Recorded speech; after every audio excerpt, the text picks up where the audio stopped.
Hands up, who slept through their alarm this morning? Yeah, that's about as many as I expected. Getting up early isn't as easy as some people make it look, is it? Well, a big problem is that we expect to be able to copy those go-getters and get up just as early with ease. But we end up greeting a dark morning with dread about getting up and starting our day. So what should we do? In this video, I'll go over some of the best tips I know for how to wake up early with excitement for the day. Make sure to watch until the end because the last tip can really make a difference for those who want to wake up early. Let's start with something you might not expect. Number 1. Determine your own definition of early. You've probably seen a lot of the same articles and videos praising the benefits of being up at 5 a.m. every day to seize the moment.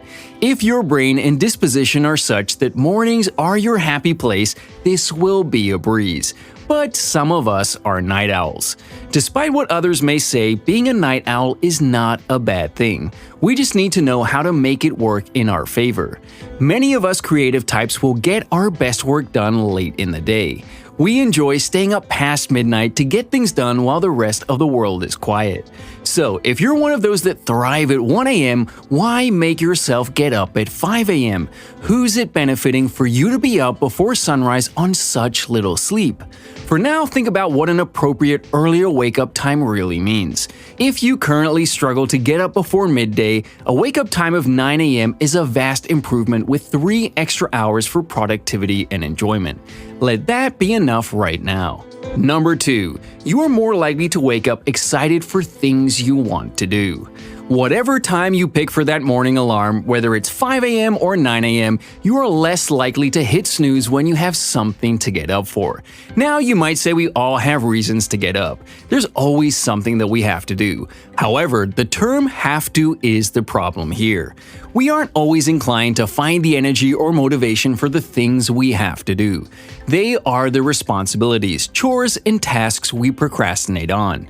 It's also much easier to procrastinate and avoid them by staying in a warm, comfy bed and going back to sleep. So we need to change our approach. Don't use your extra hours in the morning for the things you have to do. Instead, focus on what you want to do. Some of us will want to work on fun projects while others will want to work on bigger goals. Let's talk about each of those. Number 3. Start the day with a hobby or side project. It's easy to see all the side quests in our lives as distractions from the more important tasks and goals. Many of us will only engage with the things we are passionate about if we feel like we earned a break. Those hobbies and extra projects end up falling to the wayside. In turn, we get frustrated for not giving them the attention we would like. So why not flip the schedule, especially if you're one of those night owls that works better in the evening? What would you use 3 extra hours in the day for if you had them? Would you get back into learning an instrument? Are there art projects calling out to you? Maybe you wish you read more than you currently do. This approach means you can wake up excited to start your day with something you love. Your enjoyment and achievements through the morning will then fuel your mood and mindset going into your workday. Number 4. Start the day with something that moves you forward. The idea of starting a day with hobbies is great, but it can lead to feelings of guilt that we aren't making the best use of our time. That's fine, the hobby route isn't for everyone. A good alternative for results-driven people is to focus on activities with greater purpose. These are still things that you want to do, just in a different way. This is a better approach for those with the drive to work or study first thing. You have a task you know will push you on to better things, like finishing a paper or meeting a deadline for a client. That desire to achieve could lead to the excitement and drive to get up earlier and make it happen. Alternatively, you may use that drive to get excited to work out. Those extra hours in the morning could give you more time to go for a run or hit the gym before your workday. You meet your goals, get an adrenaline boost, and no longer worry about fitting in sessions later in the day. The biggest downside of this approach is that it requires more motivation. So let's look at that for a moment. Number 5. Focus on your why to build excitement for the morning ahead. I talk a lot about the motivation for a productive day in my video, 10 Effective Ways to Stay Motivated. I'll add a link at the end so you can check that out after this video. One factor I talk about there is the importance of having a strong why. This is your deeper reason why you find the motivation and effort for your work, even when things are tough. We all have different reasons to get up and do the best we can with the day ahead. Often, it's because there is somewhere we aim to be, something we want to obtain, or a more abstract idea of a better version of ourselves. Figure out what that is and hold on to it. Number 6. Use visualization to get into that mindset.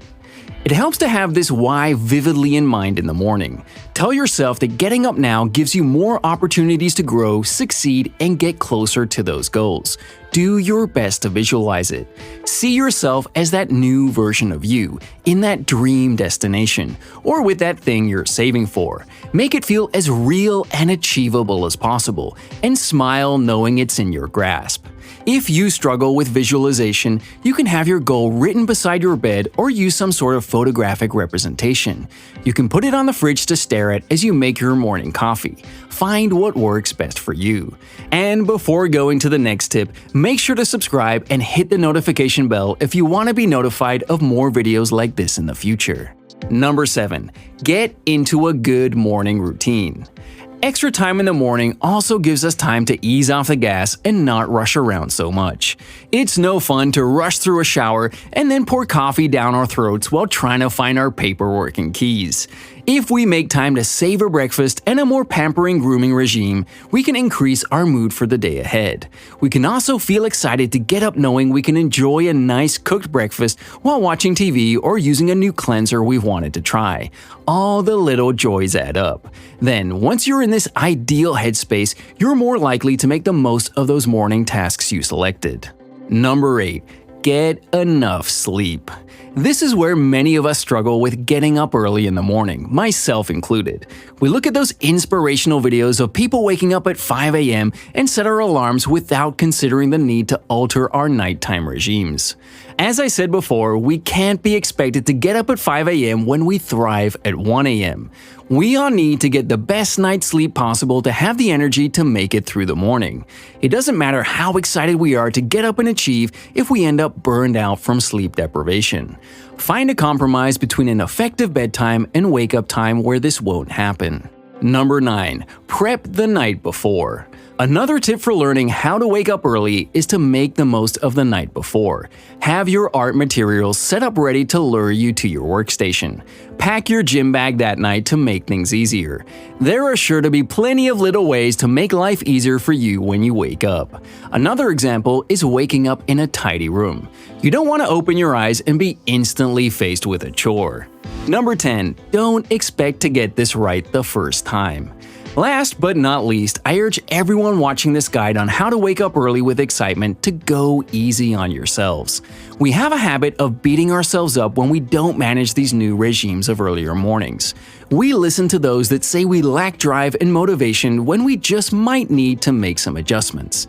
Try switching the time back by a half hour and see if that makes a difference. Try new ideas for your morning regime. There are no wrong answers. Also, is it really that bad if we press snooze on the weekends but are up earlier on weekdays? If you are kinder to yourself and more lenient, you will do better long term. Count the number of days in the week you did get up early, then do that for a month. They quickly add up. You can wake up with more excitement with practice. Hopefully this video has inspired you to build a new morning regime and think about what time best suits you. Remember, we don't all have to be up at the crack of dawn and straight at our desks. Thank you for watching. With practice, you'll find the right approach for a morning you're excited to begin at an appropriate time. Why not share your ideas and successes in the comments below? Good luck! And now, make sure to check out this video where I show you 10 ways to stay motivated for a productive day. Check it out right now and see you in the next one.